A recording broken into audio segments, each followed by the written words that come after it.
BSF ki jawan sikhibagi matangda Kuki Naga maral sinari Ukhrul districta BSF ki jawan ama nomaina panduna sikhibagi matangda Kuki amasung Naga furuk ki marakta amana amada maral sinari Mongko Chepu area da mathau pangthok lingaida maikai khangdana kablakpa nongmai maru amana panbadagi Leikhidraba jawan adu BSF ki 170 suba battalion gini Mahag West Bengal dagi Mithun Mandal kawe thawdok adugi matangda Kuki Civil Society Organization Working Committee Ukhrulna Tangkhul Naga sengda maral sirakki amaromda Tangkhul Naga long Working Committee amadi Khanwit Thot khonna Kuki CSO Working Committee ki wafam adu yaningda phongdokpaga loinana Mongko Chepu romdagi Tangkhul Naga singna kundariba Kamjong district ki Sakafung Belasta Kuki khulai paiba singna nongmai kapsilakpa BSF ki jawana du sikibani hairi Tangkhul Naga Bilas Volunteer singna ngasi fawba Central Security Force ki personnel singda khut thaba laitri litan amadi masigi akoibada kangluk ki rang thokraba matungda Kuki khulai paiba singna makhl makha kayagi attack saduna lakli Churachandpurda Security Force na Kuki ani popi maru amadi khulai ga konana fagat pangamkhre Churachandpur district ki tongan ba singgi charuk singda umang kokhlokna district aduda khundari ba Kuki jo kanglup singna lenga ki wafam bu thawai usita na popi pambi sing thari haibasi hena mayek senglakli Security Force kangbu nangarang Churachandpur district ki Churachandpur police station na konba T Vanglada Security Force ki kangbu na thi bohum bagi thabak jatabada motor vehicle check post lambi da lakpa gari sing check tawbu ki thabak jatabada DI vehicle ani registration number NL01AF6832 amadi MZ01AC9716 ase check tawbagi thabak jathabada Kuki gi miyoi ani nongmai amadi popi maru singa kona na fagat pangam le hairi faraba miyoi ani adu Chandel gi sakpi karong gi sarang tampak te gi hojik na Churachandpur gi Thingkang Faida Leiba Led Jakai Hauke Jai Kunthani Thoi Amadi Churachandpur gi B Tuisomjang Blastagi Lunkho Hau Hauke Jai Nipukawi Makoi Ani Dagi Samdoklaba Carbine ama 9mm pistol ama Cherang Khau Kunthraga Tarukta Hapna Purakpa Popi Maru KG Lising amaga chani pan mobile handset ani ID vehicle ani phagale hairi Leikhidraba angang gi photo thagat pa yaroi tonglaw bigi thodokta Leikhidraba angang singi photo amadi makoi bu saktak pa yaba ipaw social media thagatana ba Manipur Commission for Protection for Child Rights na khangalakli commission gi chairperson Kaisam Padikumar na thokiba notice amagi matungina thodok adu gi matangda social media amadi digital media khara da photo amasung paw thagat paga mari leinena su motu cognizance lore singjamai thongkhongdagi fangkiba Sina fangkiba IDP amagi matangda social media da paw amadi photo thagatpa thengnare hairi Leikhidrapi IDP nupi masagi mongda lengak na ex gracia pikre singjamai thongkhongdagi sina fangkibi IDP nupi masa amagi imung manungda se minister Yumnam Kemzana lupa lakh tara ex gracia pikre akampata hangba relief camp ta leiriba imung manunggi miyoi singoladuna ex gracia pikibaduda se Imphal East ki DC Dr. Nebedita Rai Lakpam su loinake se minister na thodok asigi matangda wa phongdokhibaga loinana athuba matamda achumba wild phanghankani haina thajaba piramki Stronglaw bigi thodokta Leikhidraba miyoi manga gi hakchang lodre miyamna candle lighting yauna makhl makha kayagi akan bakhongjang changsin ba leptre tonglaw bida angang ani hatkiba masung CRPF na nongmai kaptharakpada miyoi ahum Leikhidraba thodok adubo yaningda ba phongdoktuna tongan mafam singda candle lighting yauna makhl makha kayagi akan bakhongjang changsin kre singjamai apunba nupi lupna silaga singjamai parking kaitelda wakat mifam chathaki wakat mifam aduda saruk yakibi singjamai apunba nupi lukki publicity secretary Sumati Sograkpam na hai curfew thamjinuna amadi internet thinglaga miyamgi ihau namthaba ngamloi tonglaw bigi thodokta senaba miyoi khara Phare haribasi official oina record leibanate mi siraga se minister na kangpokpe amadi senapati da chatuna peace process sathari haina miyamda utchaibi kenu haina mahakna phongdoke amaromda all Kongba Road United Clubs Organization asinduna Imphal Kongba thinglaga wakan mifam chathakre wakan mifam adu organization asigi ko convener Seram Surjit nahai April 3 amasung 3 kilo na ba ahingda Kuki khulai paiba singna tonglaw bida leiba yum amada bomb kapsinduna pikliba angang ani hatlava fawbada center amadi state kilosingba singna yenglaga laithokpagi thawong yaningde jenariba miyoi singa thubada faraga terak fangangadabani hongnang faidek pia punba maira paibi amadi friends union club na sutronglawi mihat ki mayokta yaningda fongdokuna club asigi mamangda wakat mifam pangtokre Imphal East ki ayang pari lota leiba youth social club kam information center sangai pro apunba nupi loop ningombam apunba loop sahitya thopang loop chathau loop LMS law college ki maheroi singh naharu hurem laikai women welfare association amadi naharu bamdiar awang laikai youth development association na chingba sing loop kana su yaningda fongdorakli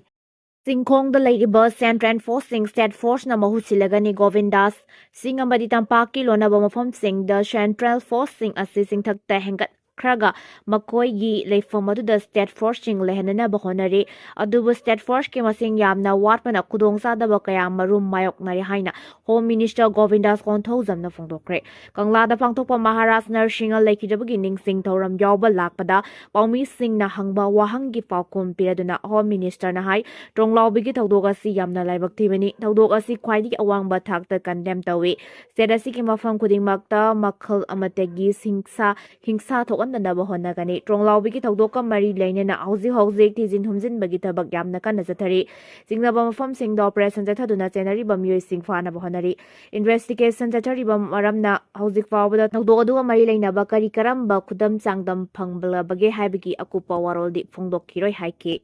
IRB thambadi Aroibi thajanaba purakpaduni mathau taribadi Y Khemsan Maharaj Narsinga Leikhidrabagi samaga humpuga tara taruk suba kumon thoram Manipur State Archaeology na sinduna kanglada pangthokre thoram aduda State Minister Yomnam Khemsan na Chief Guest Art and Culture Minister KS Lokena President amasung Maharaj Nursing Memorial Committee ge Vice President RK Dhirena Guest of Honor oina saruk yakhe thoram aduda Chief Guest ke warol piraduna State Minister Y Khemsan na haike ngasigi Manipur asip samlakpada Maharaj Nursing han asoba thodang lokhi lamdam asida thokhiba chahi taret khuntakpa matungda mahakna kasarda chatuna British ka yamna diplomatic oiba maongda tinaduna mateng lauraga lamdam asidagi awas sing tanthokibani asigumba masak naiba lusingba asina Leikhidabagi kumo lakpada lamdam asida su irang leitaba tangdu leitaba khunai ama purakpa oirasano haina phongdokhi thoramgi saruka moina lusingduna Maharaj Nursingagi samadina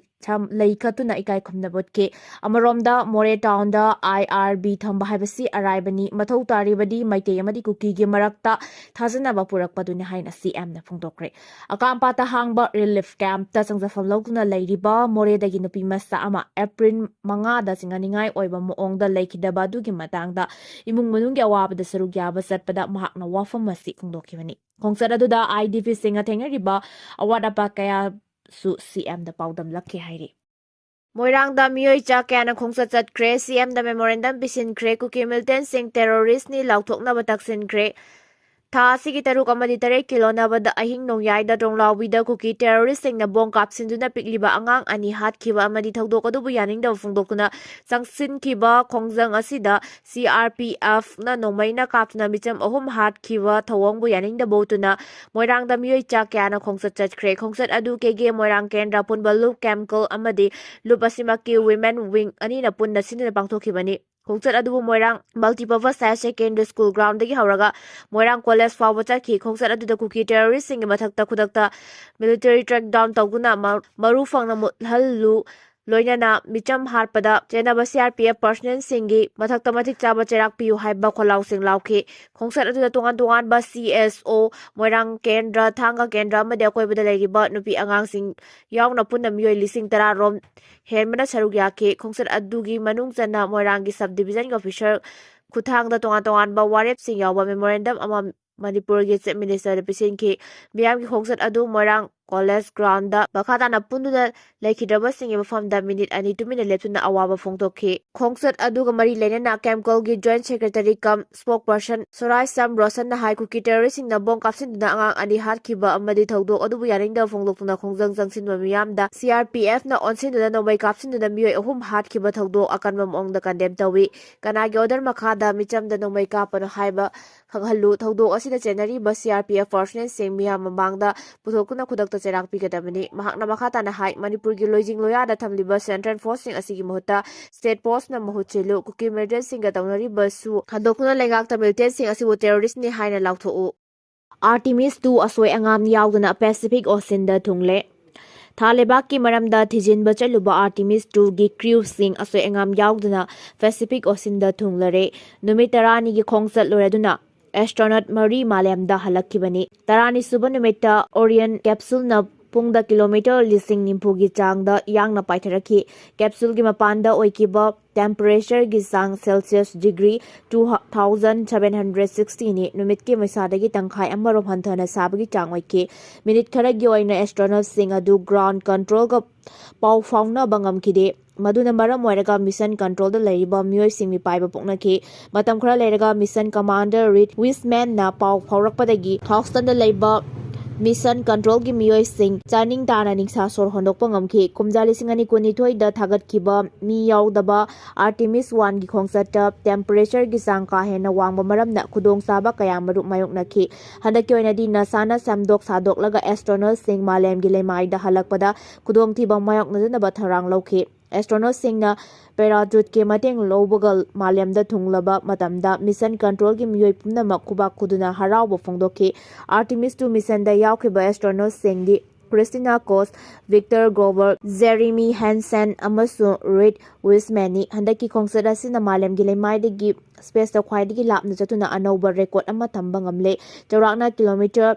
लिसिंग चौराकना kilometre lakh मरीगा लिसिंग तरुक चाट्रेक का हुम्फु तरा माथोय लापना space दा चटपा ngamki Apollo 13 की mission दगी हंदकना kilometre लिसिंग तरुक चामरी लापना चटपा ngamle नासागी एडमिनिस्ट्रेटर जेरेड आइसाटमे ना फोंदोखिबगी मतुंगिना थालेबाक्ता एस्ट्रोनॉट सिंग थाबगी थौरांग मथंग मथंग पाखतनबा सेम साबा लोइरे हंदकी खोंगसद अदुदा लाइफ स्पेस बोर्ड नेविगेशन अमदी इमरजेंसी प्रोसीजर ना सिंगबा मरुओइबा सिस्टम कैमरूम या माइ पाक ना सांगिंग तोबा ngamle masina maram oiraga matung tarakpada mission singda sauna mateng oinaragani nasana mathangda paikhatkadaba thorang gi matangda report amana hai athuba matamda artemis 3 thagatuna thalebakta thunglaba thorang tore kumja 2019 fawgi manungda Artemis 4 थागलगा astronaut सिंग थागी south pole मनाक्ता थुंगहनबा पांडम थमले निंगसिंगनिंगाई ओइबत मोओंगदा थालेबाकी खोंगसत लोरबा मतुंगदा नासाना बिलियनियर्स जेफ बिजोस अमदी इलोन मास्क का खुसमनरगा एस्ट्रोनॉट सिंग थालेबाक्ता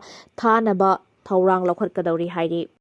US अमदी ईरान की लान सनागी ममल ततना अकाकुम दौरी गसी लेबाग असिदा सनागी ममल ग्राम 10 दा पुन लुपा 2,500 दा हंथरक्रे मिडल ईस्ट दा थोकलिबा कॉन्फ्लिक्ट असिदा ईरान अमसुंग US के मरक्ता नुमित 34 की ओइबा सिसफेयर चिना सना अमदी सिल्वर की ममल असि हंथरखिबनि हाइना लेबाग असिगी ममिंग लेरबा न्यूज एजेंसी अमना रिपोर्ट तौरक्ली रिपोर्ट असिगी मतुंग इन्ना 24 कैरेट चना ग्राम 10 दा हाना पिरम्बा ममलदगी लुपा 2,500 हंथदुना मालेमी कैथेंदा लुपा लाख अमगा लिसिंग मंगागा चहुम अमदी सिल्वर की ममंदा किलोदा पुन्ना लुपा लिसिंग अमगा 400 हंथखिबदगी कैथेलदा लुपा लाख अनिगा लिसिंग हुम्फुदा हंथख्रे हाइना रिपोर्ट तौरी रिपोर्ट असिदा मखाताना हा US अमदी ईरान की मरक्ता था अमा चुपना चथखिबा लान अदुना मर सना अमदी सिल्वर की ममन असिंग हैक लेतना अका कुम नाइना मालेमी कैथेलदा फंगली न्यू दिल्ली दा सना की ममल असी 24 कैरेट लुपा लाख अमगा लिसिंग मरफू हुमदोयगा चामगा यांखैना ग्राम 10 की ममल अमदी 22 कैरेट गोल्ड की ओइना लुपा लाख अमगा लिसिंग निफूगा चामरी अमसु सिल्वर ना किलो अमदा लुपा लाख अनिगा लिसिंग हुमफू ओइरे मुंबई दा 24 कैरेट गोल्ड की ओइना ममल ग्राम 10 दा लुपा लाख अमगा लिसिंग यांखै हुमदोय अमसुंग 22 कैरेट गोल्ड की ओइना लुपा लाख अमगा लिसिंग निफूगा चनी यांखै अमदी सिल्वर की ओइना केजी अमदा लुपा लाख अनिगा लिसिंग हुमफू कैथेलदा फंगली हाइना रिपोर्ट असिना मखा तारी